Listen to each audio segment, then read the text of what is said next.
Martha pulled her hand away so fast that the pastor froze in front of the entire congregation. The church went silent. His hand remained suspended in the air while hundreds of eyes shifted between them. No one had ever seen anyone refuse Pastor Daniel's blessing. Especially not Martha Ellison. She was the woman who had paid off the church mortgage, funded scholarships, kept struggling families fed, and quietly covered medical bills for people who never even learned her name. She was the wealthiest member of the church, but money wasn't why people respected her. She had earned that respect over 30 years of showing up whenever someone needed help. So when she stepped backward and said, "Please don't touch me," every whispered conversation in the sanctuary died instantly. Pastor Daniel slowly lowered his hand. His smile never disappeared, but something behind his eyes changed. "Martha," he said gently, "I'm only praying for you." "I know. Then why are you afraid?" She looked at him for a long moment before answering. "I'm not the one who's afraid." Without another word, she turned around and walked down the center aisle. No one moved. No one understood. But everyone felt that something far bigger than an awkward moment had just happened. By evening, the church parking lot had become a rumor factory. Some insisted Martha had lost her faith. Others claimed she was sick. A few whispered she had dementia. One person even suggested that money had finally made her arrogant. Only one person stayed silent. Martha. She ignored every phone call. She declined every visitor. Even her closest friends received nothing more than a polite message saying she needed time. The only person she agreed to meet was a young woman named Grace. Grace had been volunteering at the church for barely 6 months. She wasn't important in the eyes of most members. She stacked chairs after Bible study, organized food drives, and cleaned classrooms without being asked. But Martha had noticed something others hadn't. Grace listened more than she talked. The next afternoon, Grace found Martha sitting alone on her back porch. There was tea on the table untouched. "You knew I'd come," Grace said. "I hoped you would." Grace hesitated. "Everyone's talking." "I imagined they would. They're saying terrible things." Martha gave a tired smile. "They're trying to explain what they don't understand." Grace leaned forward. "Help me understand." For several seconds Martha stared into her cup. Then she asked a question that seemed unrelated. "Do you know why I started giving money to the church?" Grace shook her head. "My husband." She smiled softly. "Henry believed generosity should leave no fingerprints. He hated public recognition." She laughed quietly. "If someone thanked him, he'd become embarrassed." Her smile faded. "When cancer took him, giving became the only way I still felt close to him." Grace listened without interrupting.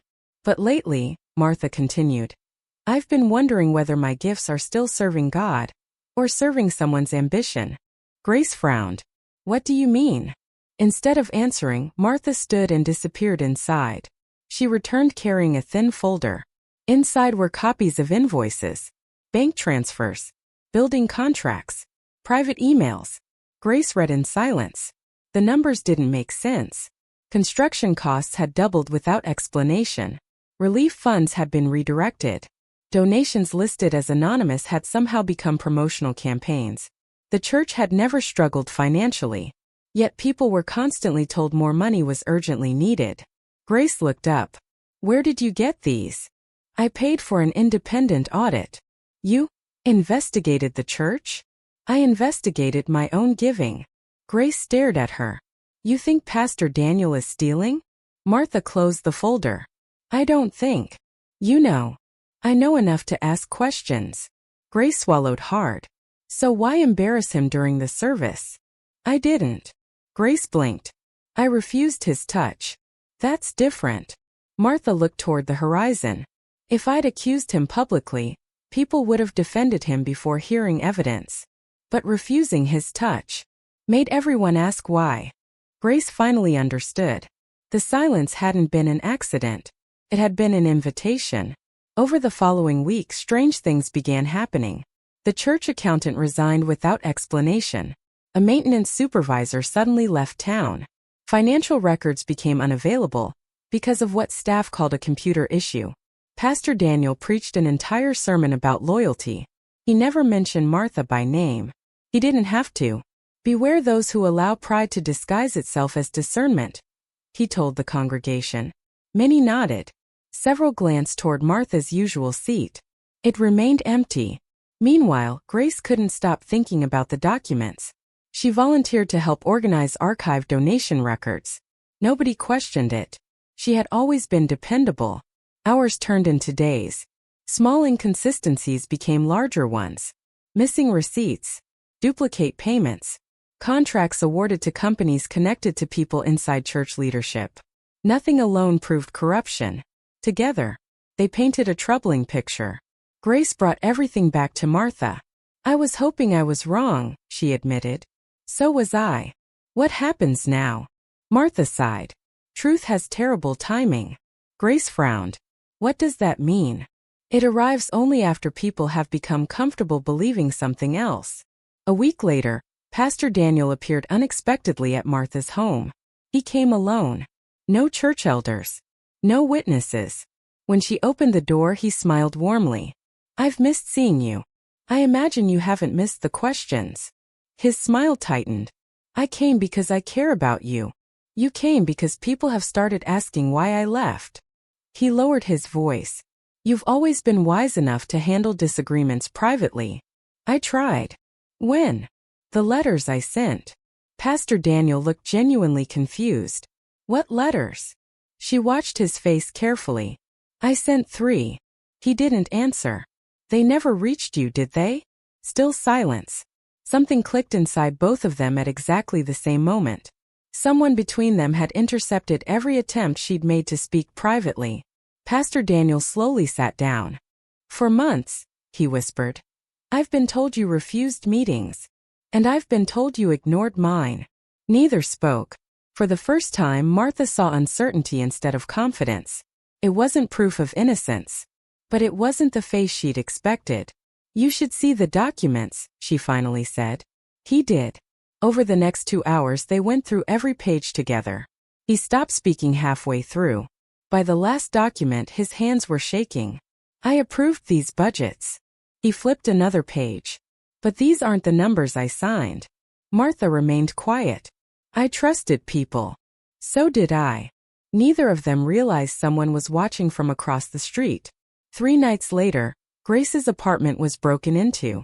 Nothing expensive disappeared. Only one thing was missing. The copied financial records. The police called it a random burglary. Grace didn't believe them. Neither did Martha.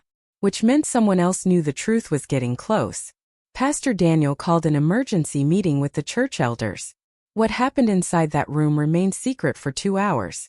When the doors finally opened, 2 elders walked out angry enough to leave without speaking. One resigned before sunrise. Another hired a lawyer. The church erupted. Rumors multiplied. Friendships fractured.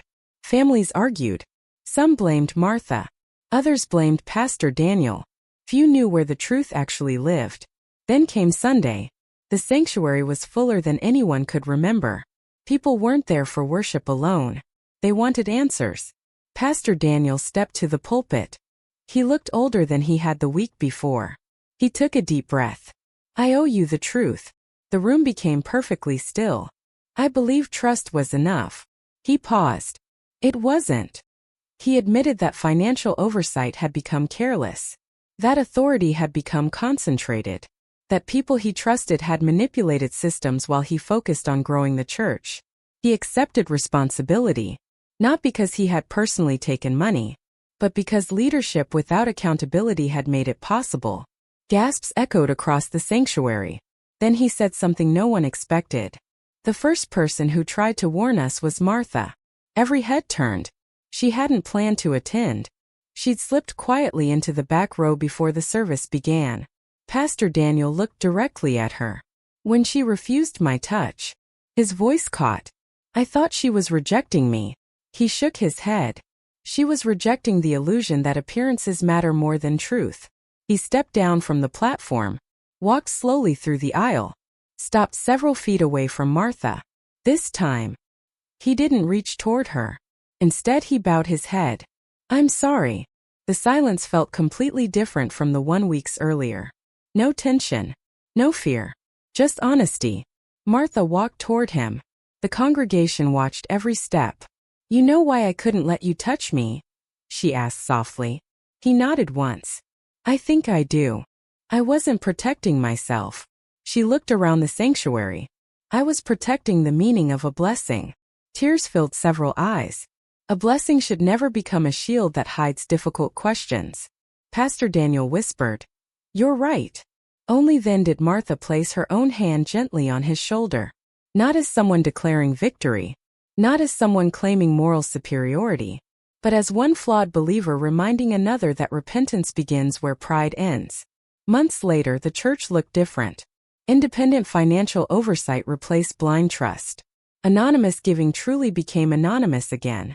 Leadership became transparent. Some people never returned. Others came for the first time because they had heard that honesty had survived where reputation almost hadn't. Grace eventually became the director of the church's community outreach. Not because she had uncovered the truth, because she had refused to look away when it became uncomfortable. As for Martha, she continued giving exactly as Henry had taught her. Quietly. Without applause. Without plaques. Without her name attached to a single project. Years afterward, newcomers sometimes heard the old story about the richest woman who refused the pastor's touch.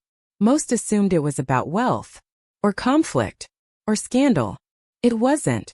It was about a moment when one woman understood that real faith is never threatened by honest questions, and that the strongest hand in a church is not the one raised to bless, but the one willing to stop, listen, and be changed.